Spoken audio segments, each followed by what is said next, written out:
You are taking a live look into a Richland County courtroom right now where former South Carolina Supreme Court Chief Justice Jean Toal questioned jurors about whether they heard or were swayed by comments from the Colleton County Clerk of Court in the Alec Murdaugh double murder trial.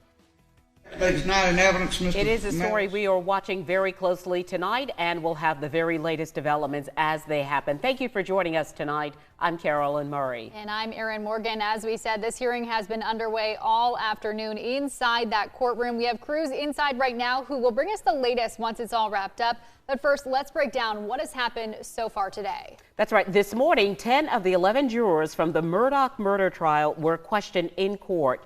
Justice Toal asked them if they heard Hill make comments about Alec Murdaugh during that trial. Two jurors said they did hear Hill make comments directing jurors to pay attention to his body language during his testimony. One of those jurors also said that her verdict was influenced by Hill's comments.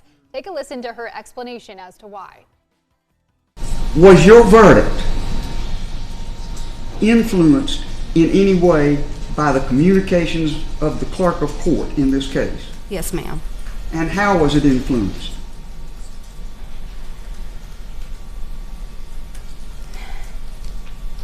To me, it felt like she made it seem like he was already guilty. All right. And I understand that. That's the tenor of the remarks she made. Did that affect your finding of guilty in this case?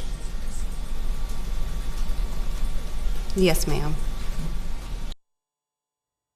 And also today during the hearing, former Colleton County Clerk of Court Rebecca Hill took the stand herself. She was questioned about the claims of possible jury tampering that have been made against her. Now, Hill is accused of making comments to the jury that may have swayed them to render the guilty verdict during the double murder trial. State Prosecutor Clayton Waters was first to examine Rebecca Hill, and he asked her about the claims. She denied making comments about Alec Murdaugh to the jury. Murdaugh's defense attorney, Dick Harpootlian, then cross-examined Hill, asking her questions about interactions she had with the clerk of court in Barnwell County, as well as the book she wrote about Murdaugh's trial, which was published 6 months after it was over. And then Justice Toal asked Becky Hill her own questions, and take a listen to part of that interaction.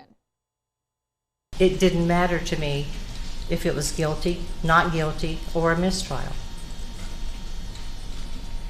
Well, in your book, you suggest that the guilty verdict was what you wanted, and you were fearful that that a guilty verdict would not be rendered. You say that a lot about your feeling about wanting a guilty verdict, do you not?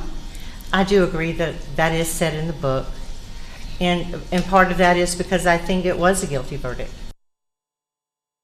And following Justice Toal's questioning, the defense then asked Toal if they could bring forward several witnesses, including an alternate juror who was dismissed before deliberations in the Murdaugh trial, as well as the Barnwell County Clerk of Court. The Barnwell County Clerk of Court assisted Hill during the Murdaugh trial. She took the stand last hour and testified that Hill told her they might want to write a book about the trial because Hill needed a new lake house. She also said that Hill admitted to driving a juror home during the trial, which Hill denied on the stand. And for the latest information on today's hearing, you can count on us. We'll have more coming up on News 2 at 5 and 6, as well as online at counton2.com.